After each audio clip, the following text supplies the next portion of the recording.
Hello everyone! Welcome back! It's us again! So, andito na naman tayo sa RHU sa center ng lungsod. Papacheck up ko nga pala yung aking dinaramdam dito sa aking throat. So, yan, abutan kami ng cut-off at babalik na naman kami mamayang 1:00 ng hapon. Eto nga't aliw na aliw si Liam sa panunood ng mga isda. So, marami daw, 10 lang yung tinanggap na pasyente ngayong morning. So, thanks God at umabot naman tayo para sa hapon. Ayan na nga mga kabayan, nakapagpa-check up na ako sa doktor, and then same pa rin, ganun pa rin yung reseta. And, ayun na nga. Ako na nga lang pala yung bumalik dahil nag-production kasi si Loloy doon sa Achila. So, ikwento ko sa inyo nga pala mga kabayan mamaya kung ano talaga yung nasa throat ko na dinadala ko pa rin hanggang ngayon. So, ayun nga mga kabayan, update ko kayo. Mama, this. What? Update ko kayo sa Mama is talking pa ha. Later ha. Mag-brush the teeth ha. Papaya. There's papaya man. Papaya. There's no right papaya man. Papaya. Papaya? You want papaya? There's no right papaya man, God. Papaya. Update ko kayo sa check-up ko kahapon. Coconut. Coconut na po. Papaya and coconut. Naghanap pa niya mga gipangita. Oy. So, pang ano ko na yun mga kabayan, pang 3 check-up ko na ata yun sa doktor. Pangalawa, doon sa ospital. 2 doktor na tumingin doon sa ospital. Sabi nung 2 doktor, need ko daw pumunta doon sa ENT doctors, pero walang ENT doctors dito sa lungsod. So, nasa Tagbilaran lang siya. And then, after 1 month, ayun na nga, hindi pa rin nawala yung dinaramdam ko dito sa aking throat. So, sabi nung unang doktor, related to tonsils or tonsillitis nga. Tonsillitis yung nasa aking throat ba. Pero, nag-search ako mga kabayan. So, ipapakita ko sa inyo yung yung forma ng nasa throat ko kasi hindi naman makita pagpakita ko sa inyo. Yung picture na lang. Nag-search ako, so yung lumabas, kasi parang hindi talaga ako, hindi ako kumbinsido na tonsils talaga siya. Siguro related pa rin siya sa tonsils ko, pero hindi na naman namamaga yung tonsils ko. Sabi nung doktor, okay na naman yung tonsils mo, sabi nung nag-check up ako doon sa ospital. Sabi, okay na naman yung tonsils mo, kaya lang, yun na nga, may nakita pa, may sa likod kasi ng throat ko yung bina-check up ko kasi hindi pa rin siya nawala. Sa likod talaga ng throat. So, nag-search ako mga kabayan. Ang tawag pala doon ay cobblestone throat. Cobblestone throat yung tawag niya. So, gargle lang ako ng warm water at saka asin. Tapos, herbal na rin. So, pinabayaan ko na lang siya mga kabayan. Basta gargle lang ako. Tapos, hindi na ako kumakain ng sweets. Hindi na talaga akong kumakain ng sweets kasi nasa throat ko ba. And then, nung so, yung dinaramdam ko talaga dito sa throat ko, hindi naman siya masakit pag lumulunok ako. Kaya lang paraging merong nakabara dito sa aking throat. So, dito ba, paraging may nakabara, parang barado ba, parang may harang. So, parang, uncomfortable ba sa throat ko? Parang uncomfortable. Dito siya nakaharang. Dito. Di ba pag thyroid dito yan? Hindi ko rin alam. So, dito siya nakaharang. Sa throat ko talaga ba? Parang may nakaharang. Ngayon, okay na naman siya. Pero, dito na. Kasi nag-start na naman yung ano ko. Nag-irritate na naman yung dito ko. Dito sa tenga ko ba. Kasi nung nakaraang linggo, inatake ako ng sinusitis ko. Dalawang araw masakit yung ulo ko dito. Sakit yung ulo ko every night. Tapos, barado yung aking ilong. So, sinusitis or allergic rhinitis ba. Hindi ko pa kasi napacheck up talaga yung yung ilong ko. Ano ba? Parehas lang ba yung sinusitis or allergic rhinitis? I don't know. Sorry po mga kabayan, hindi ko talaga alam. Basta alam ko, sinusitis, kasi masakit yung ulo ko. So sakit ko na talaga to since bata pa ako.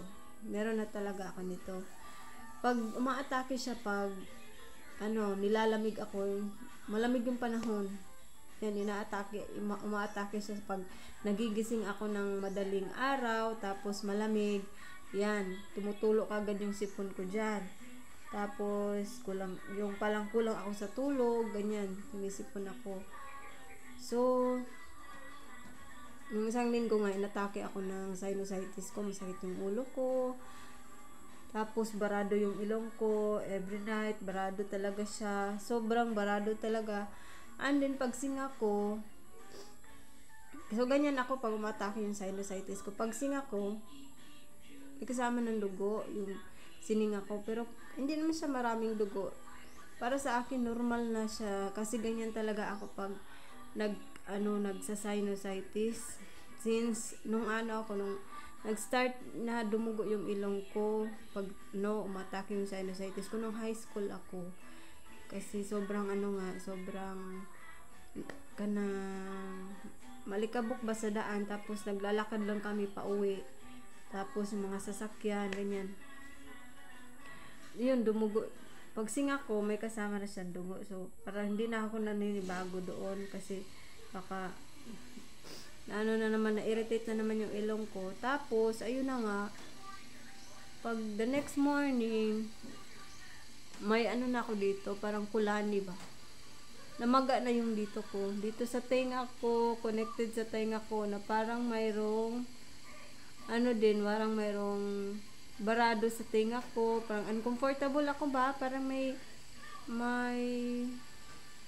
ano ba yan tawag dyan, sumbol sa Bisaya, sumbol, parang uncomfortable yung loob ng tenga ko na connected dito sa throat ko ulit.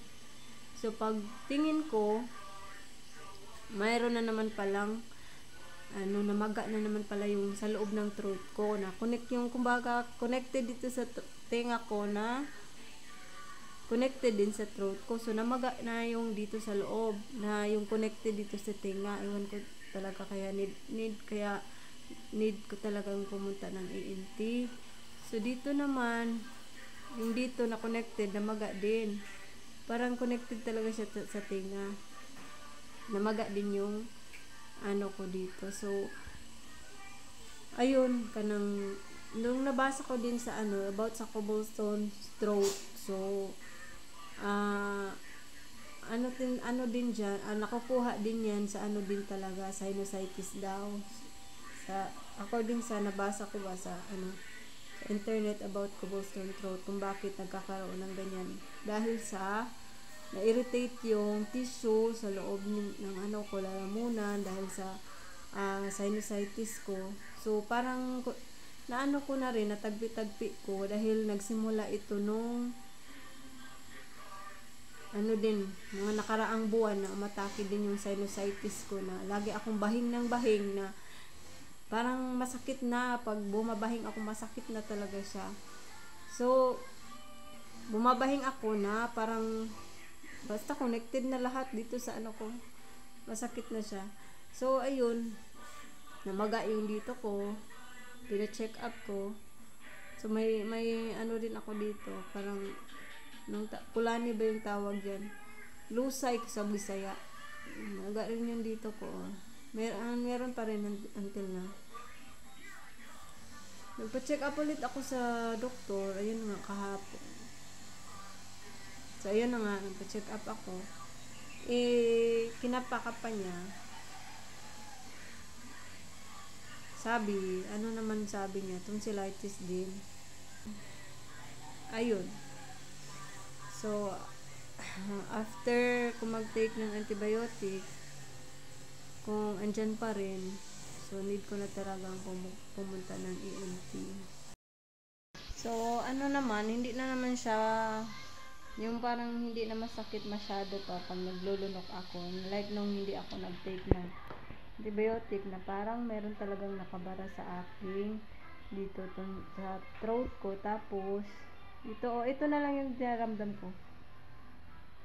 May kulani ako dito sa throat, and then meron pang parang barado dito sa aking tenga na iwan kong ano ba siya, may tawag hubag ba, may maga talaga, parang nafe-feel ko na mayroon talagang namamaga dito sa loob ng aking tenga. Tapos andyan pa rin yung sinasabi ko sa inyo na cobblestone throat, andyan pa rin sa aking lalamunan, hindi pa rin siya nag-heal. Ako, so need talagang magpunta ng ENT. Hoping. And thank you to Auntie Tessa. Salamat, Auntie. So, ayun. That's all for today's update. Mga kabayan, minsan, nare-realize ko ba while meron ako dito, sometimes God allows us trials to test our faith. So, kahit meron akong dinaramdam, stay positive pa rin. And trust in the Lord. And lean not on your understanding. Diba na sa yung Bible? Trust in the Lord. Tuloy pa rin sa salig lang sa Ginoo, and He will give us healing. God bless us everyone. Thank you again for watching. Amping tanan.